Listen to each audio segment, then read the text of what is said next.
ओम श्री गणेशाय नमः। राधे राधे मित्रों, मैं आप सबको कार्तिक महात्म के पहले अध्याय की कथा सुना रही हूँ।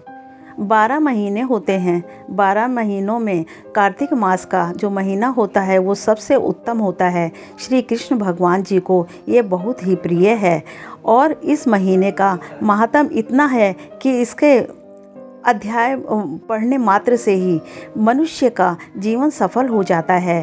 पहला अध्याय मैं शुरू करती हूँ।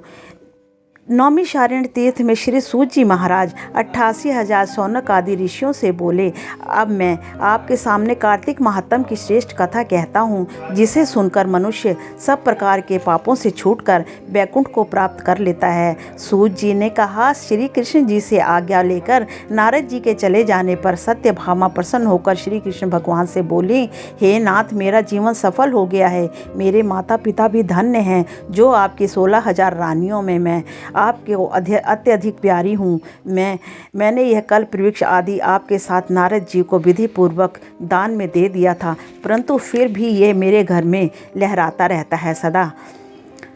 जिसकी इस बात को मृत्यु लोक में कोई भी मनुष्य नहीं जानता, कोई स्त्री नहीं जानती। हे स्वामी, अब मैं आपसे पूछना चाहती हूँ, सो विस्तार पूर्वक कहिए, जिसे सुनकर मैं अपने हित कार्य कर सकूँ, जिसके करने से कल पर्यंत भी आप मुझसे विमुख ना हों। सूत जी के कहने पर सत्यभामा के ऐसे वचनों को सुनकर श्री कृष्ण जी हंसते हुए सत्यभामा की बाँह पकड़कर कल्प वृक्ष के नीचे ले गए और बोले, हे प्रिय, 16,000 स्त्रियों में से तुम मुझे प्राणों से ज़्यादा प्यारी हो। तुम्हारे लिए देवता और देवराज इंद्र से भी मैंने विरोध किया है, और अद्भुत वार्ता को सुनो।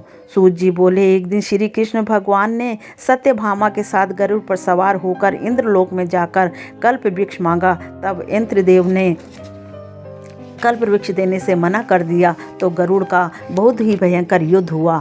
हे प्रिय, जब मैं तुम्हें हर चीज़ दे सकता हूँ, हर कार्य को पूरा कर सकता हूँ, तो क्या तुम्हारे आश्चर्यजनक प्रश्न का उत्तर ना दूंगा? यह सुनकर सत्यभामा बोली, हे प्रभु, पूर्व जन्म में मेरा कैसा स्वभाव था, मैं किसकी पुत्री थी, मैंने कौन से दान, व्रत या तप नहीं किया जिससे मुझे मृत्यु लोक में जन्म लेना पड़ा, और ऐसे कौन से शुभ कार्य किए जो यहाँ आकर आपकी अर्धांगिनी हुई और आप गरुड़ पर सवार होकर मुझे साथ में इंद्र आदि देवताओं के स्थानों में फिरते हो। तब भगवान बोले, हे कांते, तुम पूर्व जन्म में किसकी पुत्री थी, कौन से पुण्य और व्रत आदि तथा शुभ कार्य तुमने किए थे, यह सब कहता हूँ।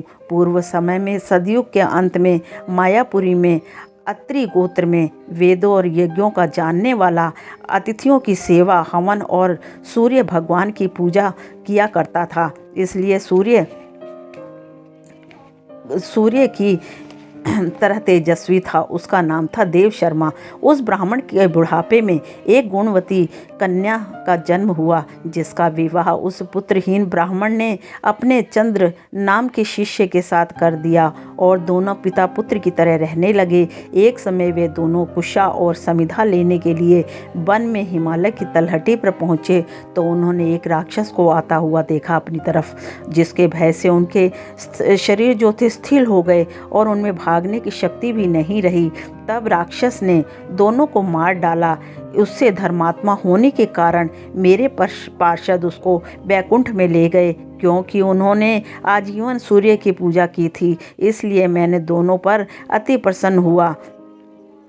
जब वे दोनों विमान पर चढ़े हुए सूर्य के समान तेजस्वी रूपमान, चंदन और माला धारण किए हुए वैकुंठ में आए तथा मेरे पास दिव्य भोगों को भोगने लग गए। बोलो विष्णु भगवान की जय। प्रथम अध्याय समाप्त।